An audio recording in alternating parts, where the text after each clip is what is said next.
The House Oversight Committee, that is Andrew Clyde. Congressman, thank you so much for coming on. So this investigation reportedly, according to sources unnamed, at a critical stage at this point, investigators weighing possible charges, again, as the reporter was pointing out here, linked to tax violations and making false statements about a purchase of a firearm.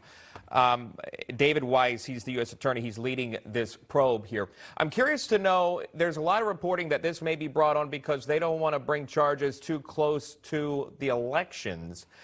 Do you see any reasoning for this investigation reaching a critical point, and why? Well, thank you for having me on. When the Department of Justice looks at elections and looks at that impact when they're actually contemplating charges on a person who broke the law. I mean, the Department of Justice is supposed to not consider that sort of stuff and just simply enforce the law. And I don't see them doing that. I mean, Hunter Biden should be prosecuted for violation of federal firearms law, especially when it comes to filling out a 4473, which is what you have to fill out when you buy a firearm. And on that 4473, it talks about, are you a user of illegal drugs? And obviously, we have his laptop, we have his comments, we have his text messages, and it says there that he admits to using crack cocaine. Well, the last I knew, crack cocaine was an illegal drug. And this should be a no-brainer for the Department of Justice. Now, on the tax issues and all that, I think there needs to be a lot of investigation into that. And I think it's pretty evident that it merits prosecution. And I think it should go forward.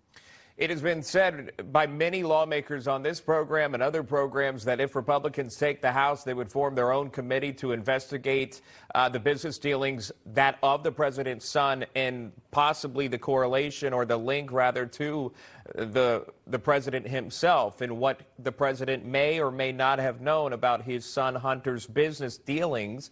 If Hunter is indeed indicted, does that protect him from a committee?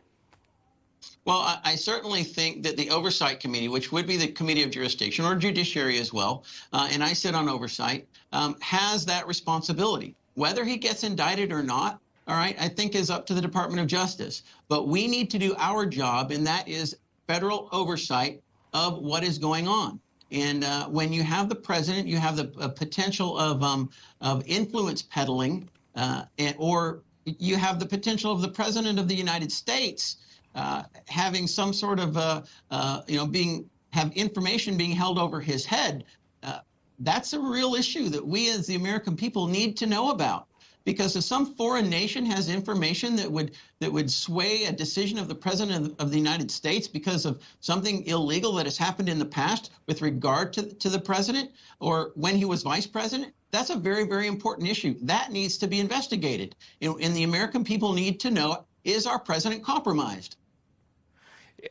Talking about the president, that was actually my next question for you. If the president would ever be linked to any possible dealings, as the New York Post put out a story, according to a personal calendar by Hunter Biden, that they did, in fact, meet around more than a dozen times, Hunter and his father, right after he had foreign business dealings. Again, a report from the New York Post.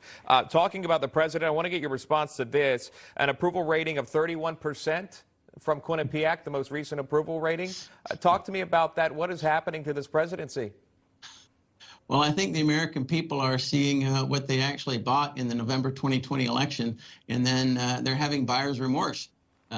You can see the president's approval rating is going down and down and down because the crises that he is creating by his own policies are going up and up and up. I mean, you have the border crisis, you have the energy crisis, you have inflation, which is probably the most important thing in American people's minds right now because what it's doing to their pocketbooks and what it's doing to their savings. Then you have the crime crisis, you have the supply chain crisis. I mean, you name it, the crises keep continuing to go up, and his approval rating is going to go down.